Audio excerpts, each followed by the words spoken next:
আসসালামু আলাইকুম রহমতুল্লাহি ওবরকাতুহ। আলহামদুলিল্লাহ। সম্মানিত দিনী ভাই এবং বোন, যে যেখান থেকে আমাদের পড়াগুলো নিয়মিত দেখছেন, আলহামদুলিল্লাহ, আশা করি ভালো আছেন। আল্লাহ তাআলা সবাইকে ভালো রাখুক, সুস্থ রাখুক। তো আমরা আজকে আপনাদের মাঝে যে পড়া তুলে ধরছি সেটা হচ্ছে সূরাতুল বুরুজ এর 5 নম্বর আয়াত থেকে ইনশাআল্লাহ। আউযু বিল্লাহি মিনাশ শাইতানির রাজীম। বিসমিল্লাহির রহমানির রহিম। ইয হুম আলাইহা, লামের উপরে জবরের বাম পাশে জজমলাইয়া, লিনের হরফ, তাড়াতাড়ি। আলাই হার উপরে জবরের বাম পাশে খালি আলিফ, মদের হরফ, এক আলিফটা নিয়ে পড়তে হয়। আলাইহা কুউদ, পেশের বাম পাশে জজমলা ওয়াও, মদের হরফ। মদের হরফে বাম হরফে অক্ফ, সেই জন্য 3 আলিফ লম্বা মধ্যে আরজি। إذ هم عليها قعود وهم على, লামের উপরে খারা জবর খারাজির উল্টা পেশ, এক আলিফ লম্বা। وهم على ما, মিমের উপরে জবরের বাম পাশে খালি আলিফ, এক আলিফ লম্বা হবে। ما يفعلون, লামের উপরে পেশের বাম পাশে জজমলা ওয়াও, এক আলিফ লম্বা, কিন্তু এখানে আমরা অক্ফ করব না।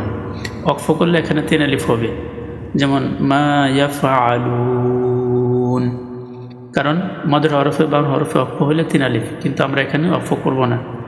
মা ইয়াফআলুনা বিল মুমিনিনা, ইয়াফআলুনা, তাহলে এখানে যদি মিলে পড়তে যায় তাহলে এখানে এক আলিফ লম্বা হবে। পেশের বাম পাশে জজমলা ওয়াও। মা ইয়াফআলুনা বিল মুমিনিনা, বিল মুমিনিনা, এই যে নুনের নিচে জেরের বাম পাশে জজমলা ইয়া, মদের হরফ, এক আলিফ লম্বা হবে। মুমিনিনা শুহুদ, হার উপরে পেশের বাম পাশে জজমলা ওয়াও, মদের হরফ, আর মদের হরফের বাম হরফে অক্ষ হয়েছে, সেই জন্য এখানে 3 আলিফ। وهم على ما يفعلون بالمؤمنين شهود وما نقموا, وما এক আলিফ লম্বা হবে, মিমের উপরে জবরের বাম পাশে খালি আলিফ। নাকমু, মিমের উপরে পেশের বাম পাশে জজমলা ওয়াও, এক আলিফ। وما نقموا منهم, এগুলা একসাথে মিলতে হবে, মিমের সাথে নুন, আগে আবার মিমের সাথে মিলবে। মিন হুম, এখানে কোনো লম্বা নাই।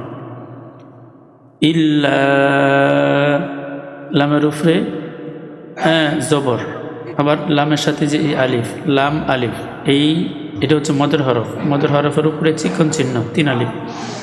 বলছিলাম চিকন চিহ্ন যদি থাকে তাহলে 3 আলিফ লম্বা হবে। ইল্লা আন ইউমিনু, ইউমিনু, এই নুনটা লম্বা হবে, নুনের উপরে পেশের বাম পাশে জজমলা ওয়াও। ওয়ামা নাকামু মিনহুম ইল্লা আন ইউমিনু বিল্লাহ, লামের উপরে খারাজের উল্টা পেশ, এক আলিফ লম্বা। বিল্লাহিল আজিজিল, জায়ের নিচে জেরের বাম পাশে জজমলা ইয়া, মদের হরফ, এক আলিফ। বিল্লাহিল আজিজিল হামিদ, মিমের নিচে জেরের বাম পাশে জজমলা ইয়া, মদের হরফ, এই মদের হরফের পরে হরফে অক্ষ হয়েছে, এই জন্য এখানে 3 আলিফ। বিল্লাহিল আজিজিল হামিদ, বিল্লাহিল আজিজিল হামিদ। সাদাকাল্লাহুল আযীম। জি, আলহামদুলিল্লাহ। আল্লাহ তাআলা আমাদেরকে পড়াগুলো যথারীতিভাবে শেখার তৌফিক দান করুন।